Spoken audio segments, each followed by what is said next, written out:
ذكرني في ملأ يعني في جماعة ذكرته في ملأ خير منهم لأن جماعتنا هذه ذنوب تقصير عدم شكر حتى ولو طاعة فالطاعة مهما فعلت فالله له الفضل عليك لكن الله يذكرك في ملأ من الملائكة لا يعصون الله ما أمرهم ويفعلون ما يؤمرون. Eğer sen hazırım bizi köpçülük bolu istep atабыз, Allah mundan жакшыраак çöyrөдө istейт dedik. Biz bu жерде hazır жалаң жакшылар намазхандар олтурабыз дегенибизге карабастан канчалыган күнөөлөр ар бирибиз өзүбүздү жакшы билебиз. Канча ибадаткөй болсок дагы ибадатыбызда кемчилдиктер бар, толук аткара албайбыз. Кураныбызда ката бар, жүрүм турумубузда, дааратыбызда ката бар дегендей. Ал эми Аллах Таала Аллах тийган нерсени тыйылынган, мына ошол таза болгон, аруу болгон периштелердин чогулушунда эстейт экен. وأنت من أجل أن تذكر الله تعالى وتحب الله تعالى وتستمر على طاعة الله لا بد أن تتعرف على الله تعالى أولا.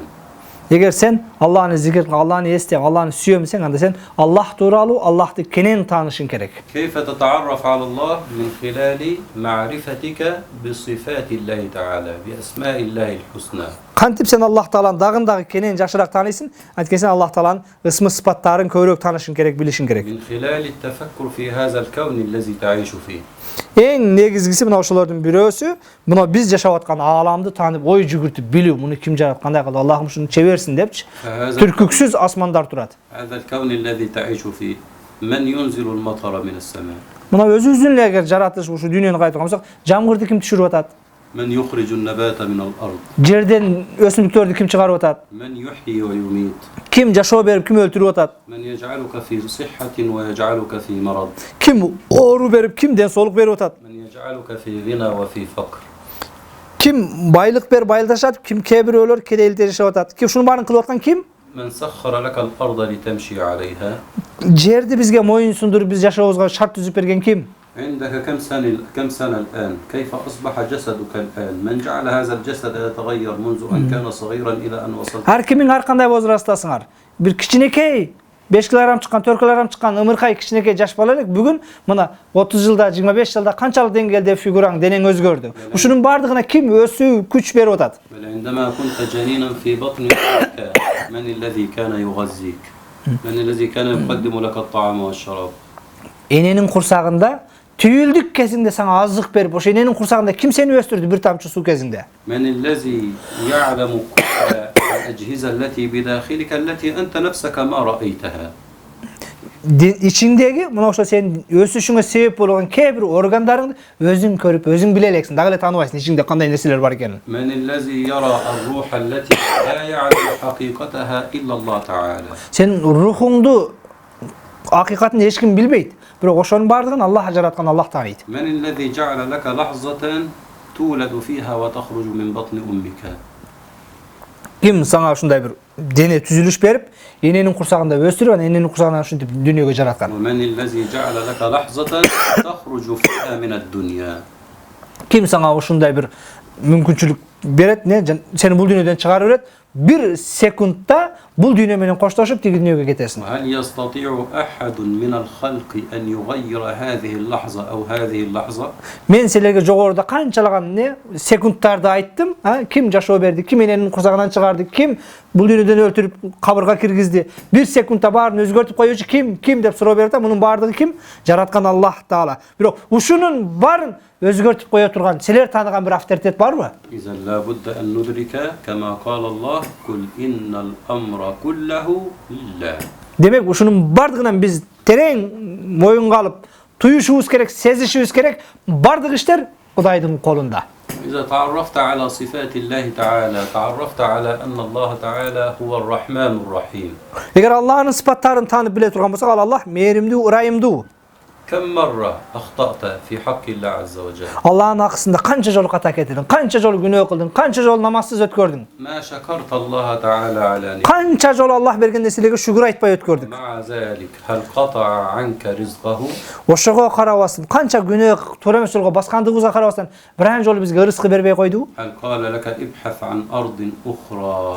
Je biran jol sana başka jer tap, bul menin jerim demetip günah kıla dedi mi? إذن هو الرحمن الرحيم. Demek Allah tanısan sen, Allah olgun süyüğün aşatan ken Allah мээримдүү, ырайымдуу. Алланын акысын биз толук бербесек дагы Аллах бизге учурунда рызкыбызды, жашообузду, демибизди берип атат. إذا تعرفت على أن الله تعالى هو الودود والودود الذي يحب من يأتي إليه. نعم. عندما تجد شخصا يحبك فهذا اسمه شخص ودود، يعني يعاملك معاملة طيبة. الله تعالى من أسمائه الحسنى الودود. Allah'ın dagы bir улуу ысымдарынан болгон bir ысым бул не? Сүйкүмдүү, сүйүүчү дегени.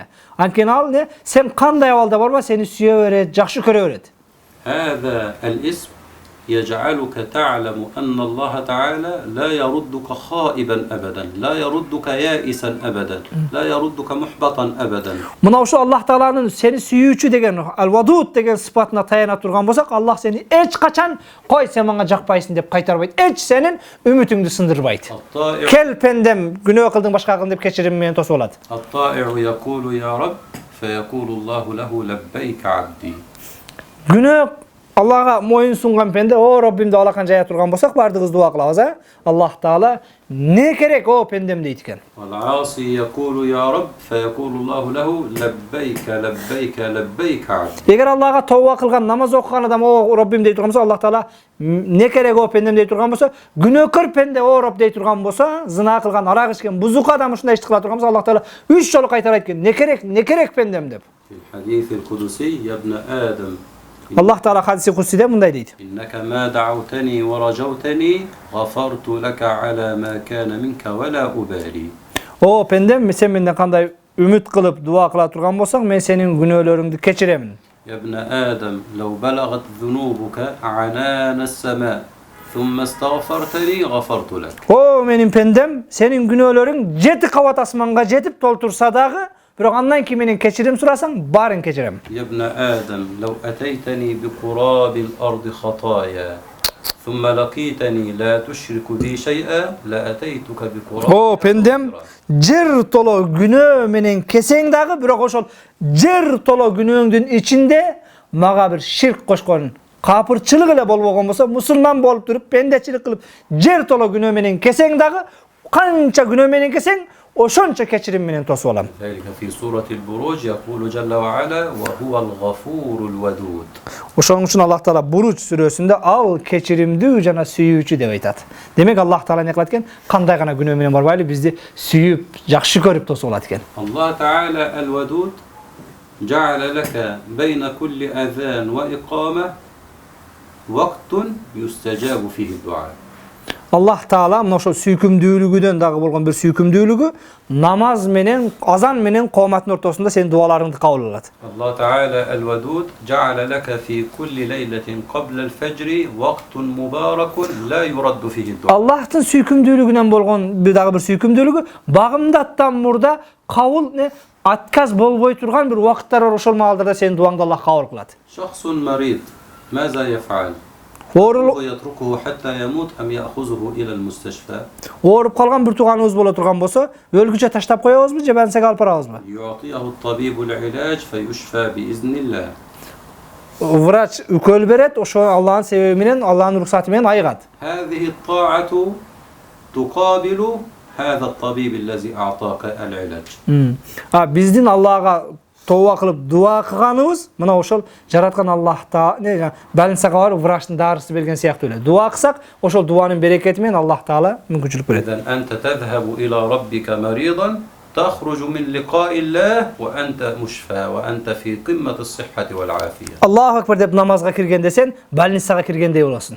Больницага киргенде үкөл алып операция болуп айыгып чыккан сыяктуу, Аллаху акбар дегенде сен Аллахтын астына кирип, Аллахтын астынан айыгып чыгасың, күнөөлөрүңдөн арылып чыгасың. هذا ما قاله الله إن الصلاة تنهى عن الفحشاء والمنكر يعني تبعدك عن هذه الأمراض. Бул Аллах Тааланын баягы мен жогоруда айткан аяты ушуну тастыктайт. Чындыгында намаз күнөө иштерден тосот, пендени күнөө кылбай турган кылып коёт, жакшы иштерге багыттап коёт дейт. وفي شهر رمضان كتب عليكم الصيام كما كتب على الذين من قبلكم الغاية لعلكم تتقون. Рамазанда дагы баарыңар уктуңар, Аллах Таала силерге орозону фарз кылды, силерден мурдагыларга фарз кылган сыяктуу. Эмне үчүн? Себеп эмне? Максат эмне? Максат лааллакум таттакун, таква болушуңар үчүн. إذن التقوى أن يترك الإنسان جزءا من الحلال حتى لا يقع في الحرام. Таква деген сөз бул халал болсо дагы biraz күмөндүү нерселерге жакын болгон болсо таштап калтырасың. مثل النوم الكثير يجعل الجسد كسول.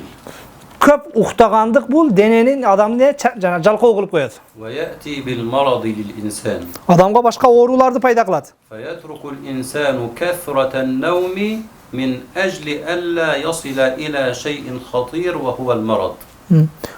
Адам баласы мына ошол уйкуну азайтат, анткени ошол эмне жалкоолукка барып калбосы үчүн. Болбосо уйку уруксат болгон нерсе. وكذلك كثرة الأكل يتركه الإنسان مع أن هذا حلال مباح. نعم. لكنه يترك كثرته لأن كثرته ستجعله يتكاسل عن العبادة، أي كثرة الأخذ من الحلال سيجعله يصل إلى الحرام. Тамак жеген адал бир туугандарым, бирок ошол тамактыны көбүрөөк жегенден өзүңдү тыясың. Кээде эмне үчүн? Көп жесем чарчап калам, ооруп калам деп туруп. Мына ушунун такыбалык деген мына ушундай. Рухсат болсо дагы кээ бир нерселерге тоскоол болбосун деп калтырганың ошол такыбалык. إذن وجودكم في هذه اللحظات كما أنكم تركتم الأهل والوقت يمر عليكم لا بد أن تجعلوا هذا الوقت في طاعة الله عز وجل. Силер азыр мына кепчилиңер үй бүлөңөр таштап келдиңер, үйдө үй бүлөңөр күтүп аткандар бар, досторуңар күтүп аткандар, тамак күтүп аткандар бар, бирок ошонун баарын токтотуп, мына ушул жыйналышка, илимге, сабакка келдиңер.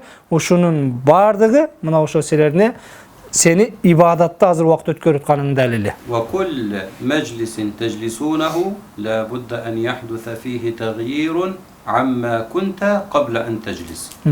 Biz bu jıyınımızı hazır bütügeyt. Uşul jıyınga kelgenden buradagıdan özgörüşübüz gerek. إذا فعلت ذلك فأنت من الفائزين عند الله. Eger ошондой боло турган болсо, жыйындан чыкканда өзгөрө турган болсок, анда биз уттук ийгиликке жеттик. والإنسان في لحظة واحدة ثانية واحدة تمر عليه هذه الثانية تكون سببا في نجاته من أهوال وفزاع يوم القيامة. مرة ثانية أستاذي. إذا مرت عليك لحظة نعم. هذه اللحظة من الممكن أن تكون سببا في نجاتك يوم القيامة.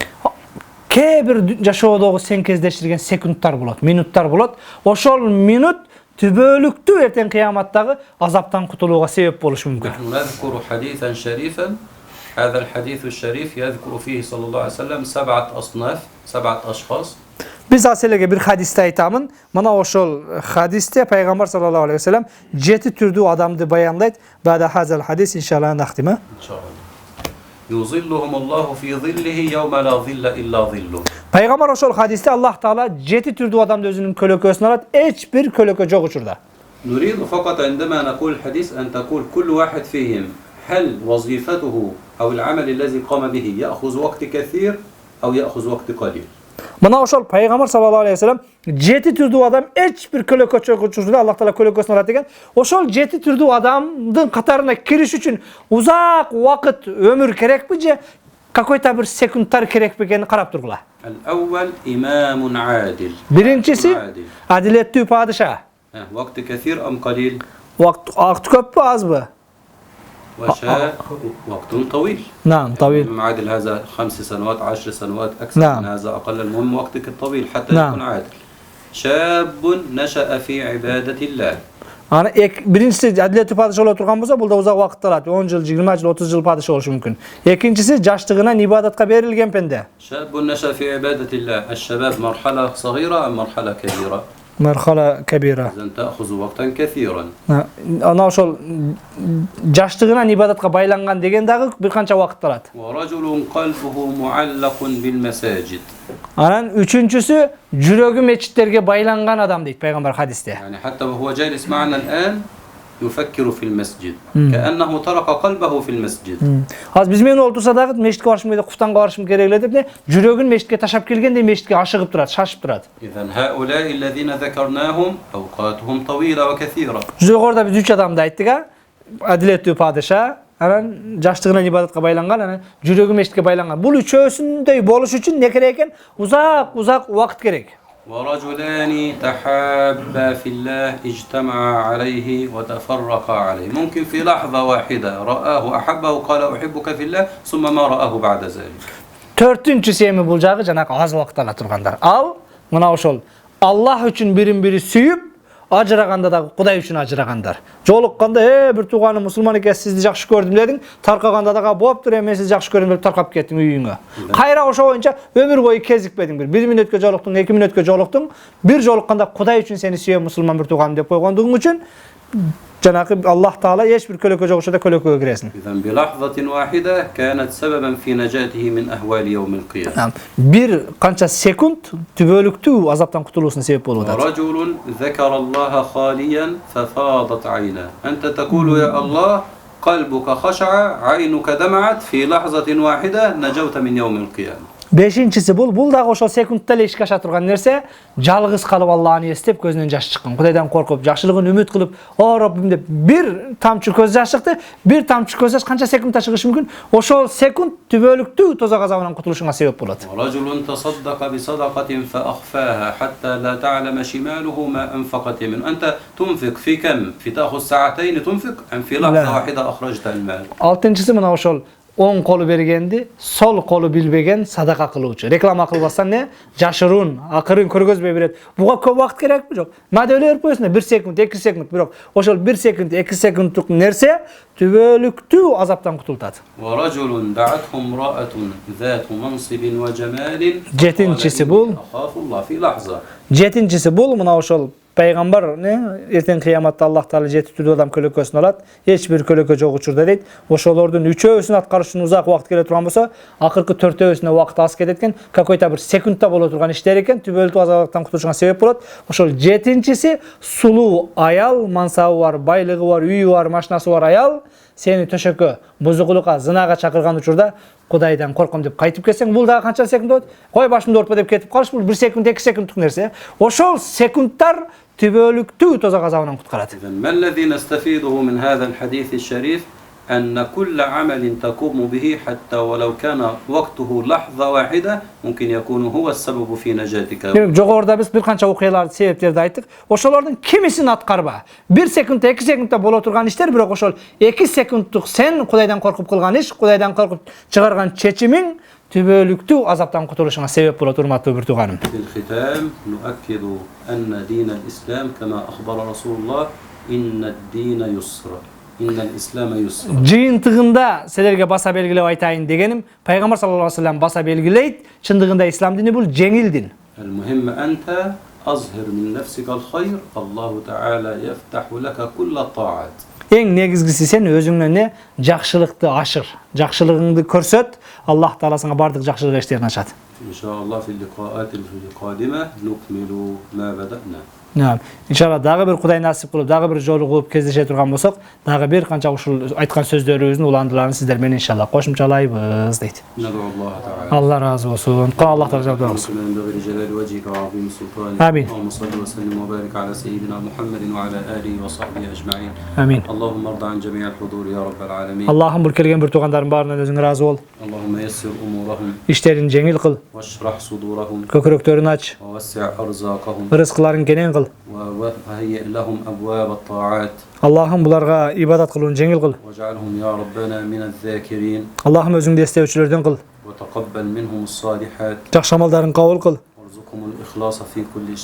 Бардык нерседе буларга ихласын насип эт. Дүйнө акыретин жакшылыгын насип кыл. Сейидина Мухаммад ва аля алихи ва сахбихи ажмаин. Бирахматик. Аллаху акбар.